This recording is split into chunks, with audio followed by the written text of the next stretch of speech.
Ngayon naman, bago ang next dish natin, panoorin muna natin ito. Chef Boy, may problema ako. Matinding tampo sa akin ng misis ko ngayon. May naisip akong solusyon, pero kailangan kita. Tulungan mo naman ako. Chef Boy to the rescue! Alamin natin ang kwento mula kay Daddy Kit Gutierrez. Narito siya, si Daddy Kit. Ano naman ang ginawa ng misis mo? Bakit naman siya nagtampo? Ano naman? Ito nga, Chef Boy, kasi sobrang malilimutin ko kasi. Yung birthday niya 3 months ago, nakalimutan ko. Grabe ka naman. Ito pa, yung anniversary namin, 3 days ago lang Nalimutan mo rin. Ano pa nga ba, nakalimutan ko rin. Eh di malamang, hindi niya ako pinapansin ngayon. Malamang, diba? Malamang. Okay. Yun nga yung problema. Eh may naisip akong solusyon. Ano yun? Gusto ko siya pagluto ng masarap na pagkain. Na tipong pag natikman niya, eh matutunaw na lahat ng tampo niya sa akin. Wow naman. Patulong naman. Wow naman. Okay, okay yan, okay yan. Alam mo, wala kang problema dyan, Kit, no? Ang gagawin natin, medyo kailangan natin ng bonggang putahir yan. Kaya ang ihahanda natin ngayon ay Magic Saucy Seafood Fest. Sakto yan. Napakasarap yan dito dahil magical ang lasa nito. Magical hindi siya talagang, kumbaga, lalagyan mo kung ano kundi. Kailangan ko ngayon. Yun lang. Magic. Kailangan ko ng magic dahil nga kailangan mawala yung tampo niya sa akin. At mahilig siya sa seafood. Nako, ganun Kaya ba? sakto yan. So, swak na swak yung gawin natin. Okay, okay. Okay, Kate, simulan natin. Ito ay napakadali lang. So, ang gagawin lang natin, katulad nito, papakulo natin ng tubig. Yan, papakulo mo ng tubig. Tapos ilagay lang natin ito. Yan. Okay. Pagkulo niyan, ilagay naman natin ng hipon. Chef Boy, paano po ba pagpili pag bibili ka ng seafood? Alam mo, ang lahat ng isda ay malangsa, di ba? Pero, kinakailangan iangat mo yung hasang, mapula, at the same time amuyin at hahawakan. Haplusin mo lang. Kapag ginanon mo at hinawakan mo na hindi siya kumakapit sa daliri, ibig sabihin, hindi po yun sariwa. Ang isda kasi sariwa, kumakapit, parang may gill. Alam mo yan? Okay, ilagay natin yung ating tinatawag na tahong. And then itong clams, naka-blanch na ito kanina, pero pagkikita ko sa inyo. Pasusukahin muna natin ang clams. Dahil pag hindi, kahit anong gawin mo, may buhangin pa rin. Hindi niya sinusuka. Pag sinusuka yan, kunting hugas, wala na siyang buhangin. Okay? So ilagay natin yung ating oysters. Kapag oysters naman, pag sinama mo kasi ang shell, masyadong bulky. So, pwede mong katulad dito, tinanggal na yung shell. Ngayon, Kit, ito naman ay, gaya mong ring. Ano yan? Onion ring. Ring. Sabihin, sing-sing. Okay. Kaya mo? Sige. Siyempre, kaya mo yan. Kaya ko yan. Ayan. Ito naman, ganun din po. Ring din to. Sige. Yan. Ito ang itapon. Alam nyo ba? Ito ay magagamit pa natin sa isang bagay.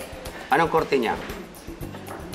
Flower. Flower. So, yan. Ilagay ko na sa tabi yan. At saka tanggalin mo yung ano. Sige po, go. Go, go, go. Yes. Tanggalin natin ito yung ano. Ha? Ilagay natin dito sa gilid. Yan. Siyempre, yung buto na isama. At alam mo pa, Kit, yung nakakatanggal ng langsa ng ating seafoods. Ang pinakamaganda yung katulad ng luya. No? Kit, ilagay na natin dito, ha? Lagyan ng konti mantika lang. Konti mantika lang. Okay, konti lang. Yan, huwag marami.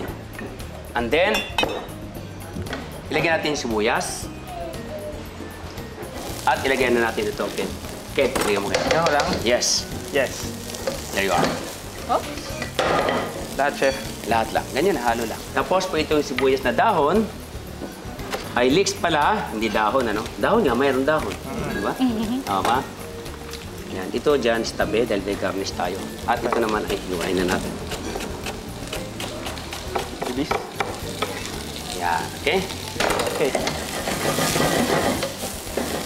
Yan. So, medyo ang bango-bango na, di ba? Tawalan natin ng ginger. Okay? Slice ginger. Kunting sugar lang. Sugar. Kunti lang. And then, oysters. Hindi lang oysters. Hindi ka na umiimig. Sabi niya, Let's start. nakakalata ako.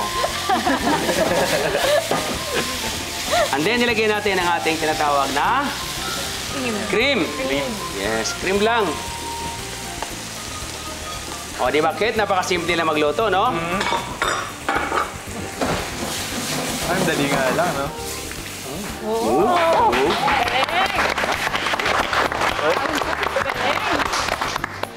Of course, ilagay na natin yung ating blanch halabos. Hinalabos natin lahat ng seafoods. Halabos. Tama, no? Halabos.